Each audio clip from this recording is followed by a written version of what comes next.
Welcome back to the Virtual Investor Conference. Great to have you along for the ride after a very short break. We'll get right into it with Lumos Diagnostics.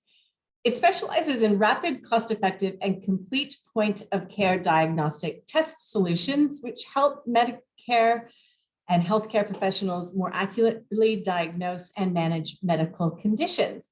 So Lumos offers customized assay development and manufacturing services for those point-of-care tests and proprietary digital reader platforms as well. Now, the company also directly develops, manufactures, and commercializes novel Lumos branded POC tests that target infectious and inflammatory diseases. So a reminder, of course, as well, you can ask questions. Please do so via the Q&A button, which I'm sure many of us are used to in these Zoom meetings. And we'll address those questions at the end of the presentation. And for the presentation, we're pleased to welcome the president and CEO of Lumos, Rob Sambursky. He's joining us. And Rob, over to you. Well, it's going to be hard to compete with that introduction. I think you summed it up perfectly. So I'll just provide a little bit more detail around that. So let me just jump right in with my favorite introductory slide, which is really the best way to frame Lumos Diagnostics. And I think the key is we need to think about where we are as a global society. And that is antibiotic resistance is a top 10 global threat. And it's really being superimposed on top of COVID-19 and the Delta variants. And so there's a whole need for diagnostic testing more now than ever before. And what Lumos really does is develop, manufacture, and commercialize point-of-care diagnostic tests. We produce tests that create an actionable result for the clinician right at the office visit. And our flagship product is briDx, a test that can quickly differentiate between a virus and a bacterial infection using a finger stick blood sample. And in addition to that, we have a pipeline of other complementary tests. All of this is built on a service business, which we use to develop tests for third parties. And ultimately, we've had a successful foundation of revenue. Our target was around 23.8 million, and I'm pleased to say that we're going to exceed that by about 5% with about 200% in revenue growth. So we're at the perfect position moving forward. So when you think about Lumos Diagnostics in general, we have two parts to our business. We have the products business, which is really led by briDx, our flagship product. And then we have a whole series of other tests related to COVID-19, like a COVID flu test and rapid antigen tests. In addition to that, we have a commercial services business where we develop assays, we manufacture them, and then we support all along the way the clinical and regulatory process for third parties. From a technology standpoint, what really gives us the opportunity to have a platform are our proprietary readers. We have single-use disposable readers, which would be the type you would think of with a pregnancy test. Yes, no, they simply give you an answer, and it's qualitative. We have my favorite, which is the multi-use disposable reader, and you can imagine that's for a specific type of test. So that's one maybe you get 30, 40 uses on, and then you throw it away. This is ideal for something that you want to take over the counter or for at-home testing. And then finally, on the far right, we have our version of a portable desktop reader. This is like a menu-driven test. This is an opportunity where we can put a whole series of tests and we can interface with electronic medical records or the cloud. So when you step back and you think about Lumos Diagnostics and where we're trying to enter the market, we're really focused on North America and we're focused on Europe. And when we think about infectious disease, it represents about 10% of a very large market, leading to about a total addressable market of about 2 to 3 billion. And we expect about 11.5% compound annual growth rate. And what's driving this? It's really a combination of a multiple of factors. One is new technology. And I think that Lumos really embraces the technology, and we really represent where the future can go, because we're providing unique readers that really give high quality of results right there at the patient visit. And there's a need to decentralize healthcare. It's expensive. In fact, right now in most countries, healthcare outpaces GDP. So we need cost-effective solutions. And then in addition to that, I think if there is only one positive benefit to COVID-19, it's been on the education of people for the need to diagnostic test and how important it is in terms of how we manage disease, whether it's for COVID-19 or potentially for antimicrobial stewardship. So with all that background, I want to focus on our capabilities. So one of the things that I think is really key to really highlight the value proposition of Lumos Diagnostics is overuse of antibiotics. So this is a continual problem. And as I mentioned, drug-resistant bacteria is a top 10 global health threat. And so how do we get here? We get here because doctors are really in a position where there's a lot of diagnostic uncertainty. When someone presents with a respiratory tract infection, whether that's a cough, a sore throat, sinus infection, or something similar, the doctors have to make a real-time decision. And they don't want to miss a bacterial infection, but the signs and symptoms of a viral infection and bacterial infection tend to overlap. And viral infections actually don't respond to antibiotics. So what happens is the doctor, presented with diagnostic uncertainty, errs on the side of caution. Or a parent brings a child and pushes the doctor to give an antibiotic because they don't want to have to miss work again, and they don't want the child to miss either school or some sort of home care. And so it becomes really important to make these decisions. Ultimately, the diagnostic uncertainty or the patient pressures lead to overuse of antibiotics. This triggers a whole cycle of antimicrobial resistance, and it also causes a lot of side effects. Imagine about 1 in 10 people either get a rash or diarrhea, and some people go on to get serious reactions where they could actually die from an antibiotic that they didn't need. And then all of this drives increase in healthcare costs. So we have a solution here at Lumos, and we call it briDx. It's a single-use disposable test. It has an all-in-one cassette. So there's a retractable safety lancet that makes a finger stick on the tip of the finger. Then we collect a small sample of blood and rotate the blood directly onto the test strip and then push a button. And within 10 minutes, we get a result. And the result is based on the combination of 2 biomarkers for which Lumos has all of the proprietary patents associated with these interpretations. And ultimately, what we're looking for is the interaction between C-reactive protein and myxovirus resistance protein A. Think of myxovirus resistance protein A, or MXA, as the red line, and C-reactive protein, or CRP, the black line. So when we get the results, if you see a red line with or without a black line, we know that there's a virus present. If there is no red line and just the black line, we know it's a bacterial infection. If just the blue line exists, we know the sample ran effectively, but there is no infection. This now gives the doctor the ability to triage patients within 10 minutes. Are they viral? Do they need additional testing to maybe rule out COVID-19 or influenza? Are they non-infectious so they can get back to work, school, or daycare? Or are they bacterial, where we can quickly get them on an antibiotic so that we can reduce the risk that someone will go on to develop sepsis? And so when we look at the United States as an example, because it represents about 55% of all diagnostic testing, we know that more than 50% of patients seen actually get an unnecessary antibiotic.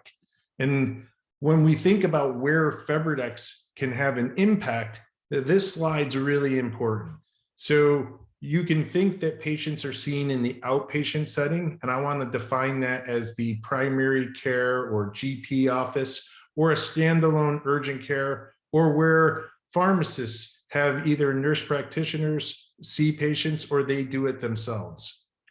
From an inpatient perspective, I'm talking about an emergency room or on a ward floor in a hospital.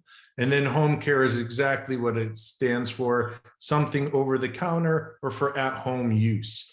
And what's really different about briDx is that it really is applicable across all of these potential areas to use the test. And one really important factor is that antimicrobial stewardship has been historically limited to the inpatient setting. What makes briDx completely differentiated is its ability to be used in the outpatient setting because it's so simple and easy to use. More importantly, that's where most of the patients present. That's where most of the antibiotics are also prescribed. So this is the largest part of the market. In fact, it represents approximately 85% of the total market. So this is a key differentiating factor of briDx.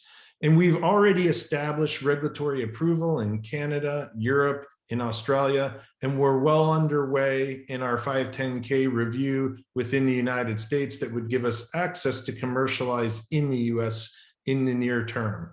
Ultimately, it comes down to payment for the product. There are clear pathways where there are alternative reimbursement insulated opportunities in the US and abroad, but we do have a path towards getting a new code in the US, which takes about 18 months after we get regulatory approval. So we're very well positioned as we prepare for commercialization in the United States. And so what's going to make briDx successful? And to me, I think the key is it's a win-win-win for every party involved, for all the stakeholders. For patients, they don't want to go on to an antibiotic that they don't think they need, certainly don't want to pay for it, and they don't want to miss work, school, or daycare in the process. Physicians, on the other hand, want the confidence to say no. Oftentimes they believe in their diagnosis, but they are so scared to miss something that could turn out to be a bacterial infection that if they have the tangible results that they can immediately demonstrate to the patient, that becomes very powerful. And if they can use point-of-care testing to improve workflow and actually save money, those are additional wins. From an insurance perspective, if we can reduce unnecessary antibiotics, in the US alone, we'll save between $2.7 and $4.1 billion. Most of that is just related to the adverse events associated with an antibiotic. If you couple that with the actual management of a drug-resistant infection, it becomes astronomical in terms of the potential savings.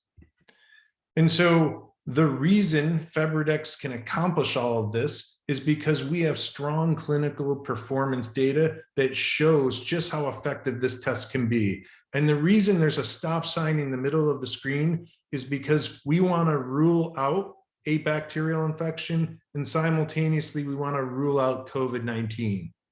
We have more than 8 or 9 published articles, and we have studied more than 1,900 patients. And what we know is that negative predictive value, the ability to rule out an infection, is really key for limiting unnecessary antibiotics. And in all the studies, 99% of patients can be ruled out for having a bacterial infection. And also with about 99% negative predictive value, we can say there isn't COVID. There isn't a viral infection and there isn't COVID. And that becomes really key in managing the two greatest threats at the same time.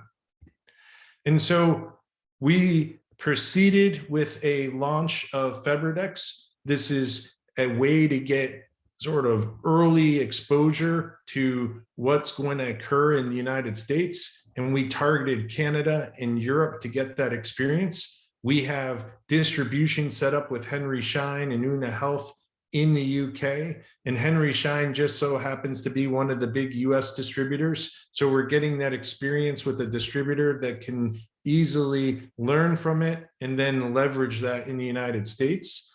And we've had experience in both inpatient and outpatient opportunities in the UK. Even despite some of the issues with the pandemic, we've been able to demonstrate that briDx can be a front door triage test. And in Germany, there is active testing going on in one of the largest pediatric hospitals, where they are also ordering on a recurring basis. We have Best Buy on currently serving as our distributor. And in Canada, we partnered with Northern Diagnostics. They've been more focused on alternative opportunities like employee health, standalone COVID centers, as well as also doctors' offices.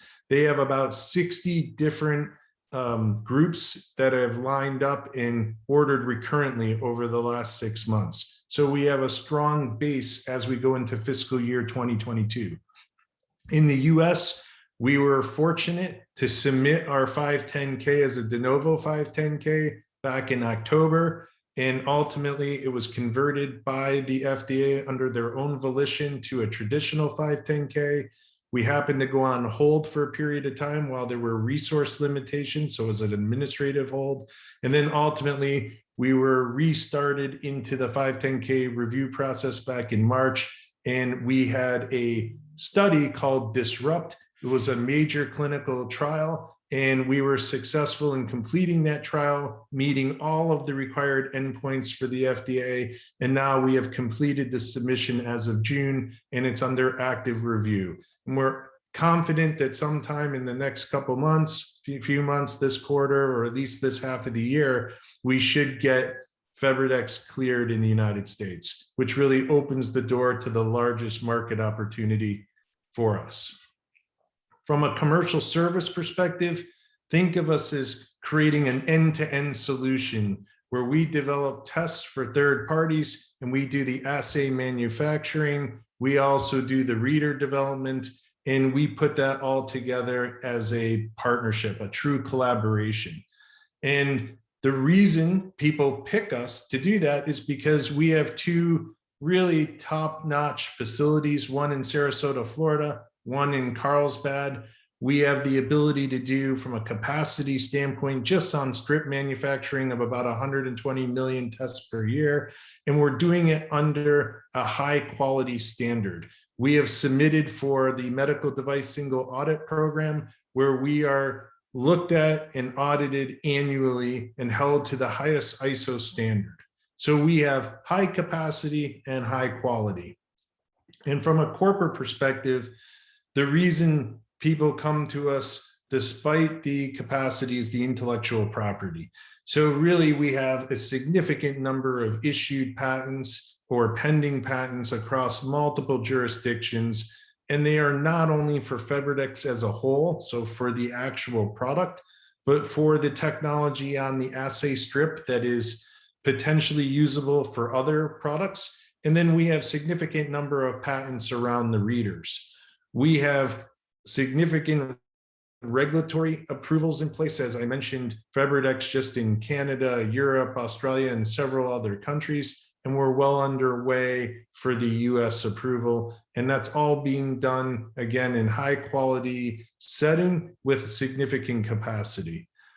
And then we have to have a good team. That's what makes things happen. And I think everybody that makes a presentation, especially an investor presentation, tells you that they have the best team.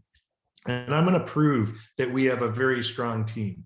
And the reason I'm going to say that is because we went from 30 employees to 130 over the last year or so. And we really pressure tested the organization. We grew 200% in terms of revenue. We went into automated manufacturing, and we really stressed the organization. If you don't have strong functional leadership, there's no way that'll be successful. And you take those operational leaders and you pair them with a board that has experience both on the operational side as well as on the finance side and digital health. And that really becomes a winning team. And so in the end, when you think about where we are and where we're going, I think we're in a great place as we just had our IPO on the ASX, and there's significant upside just over the near term in potential opportunities. We await the FDA clearance. We're just now moving into a new facility that supports high volume manufacturing. We have COVIDx and ViriDx, which are two products, one specifically for COVID antigen and one for COVID antigen and flu, especially in the setting of the Delta variant, that are completely complementary to our FebriDx test. So whenever you are viral positive on FebriDx, we can go on and test with our own product line. And then we have strong partnerships, as have been announced publicly, such as with DiaSorin, where they have the Liaison IQ and a whole series of other tests to add to it. And then we have our own future products, from urinary tract infection to sepsis detection, all done on our digital readers. So we have a significant growth opportunity ahead of us. And so as a last slide, I just wanted to put it together. And I think there's no better way than this slide. I think it encompasses our transition. So when we first started, we were just a development services company. That means we developed assays for other people. Over time, we've transitioned with success in the development services into contract manufacturing. And so that represents a significant growth opportunity within the overall service side of the business. Then we started to release our products, and we have both FebriDx and COVIDx, where we've had the opportunity to make those sales. So what you're seeing is not only growth year over year and 200% growth in revenue from FY 2020 to FY 2021, and we're actually beating our forecasts for this year by about 5%, but you're seeing a mix change. You're seeing increased growth of the product side of the business as well as the service side. And this should continue over many years. And really, over time, you'll see the product side of the business take over the service side with continued growth. And also, as this growth continues, you can see the trend in our gross margins changing, because we generally see somewhere around a 40 to 50% margin on the service side of the business and significantly higher margins on the product side. And so as the mix changes, the margins change and we see continued growth. So I think from our standpoint, we did the IPO as a way to really bring in the necessary fuel or capital to drive commercialization in the United States in anticipation of an FDA clearance, to build out our portfolio and to really increase our capacity to support future partnerships with our collaborators on the service side of the business. And I think with that background, I'm going to stop there and see if there are any questions. There are. Thanks for that, Rob. One has come on from Leanne saying, what is Lumos's relationship with Atomos Diagnostics, AT1, and also Aussie listed diagnostics company? So we have a very good relationship with Atomo. Atomo actually develops the all-in-one cassette that we use for FebriDx. So if you think of Lumos, we make the test strip. The test strip is the chemistry side of the testing. It's really what makes FebriDx, but we do use the unique platform that Atomo provides for our FebriDx test. Good. All right.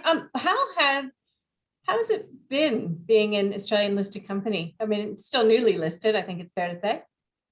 I think we're in the honeymoon period. I think it's been great. I think the listing went very well, and I feel like we have really strong relationships with a lot of the institutional investors. They've been very supportive pre-IPO and continue to be post-IPO. And so from my perspective, we've had a long history in Australia, so it wasn't a strange decision to list there, especially because Lumos was originally born out of a relationship with Planet Innovation. And so to me, this all makes perfect sense to be on the Australian exchange.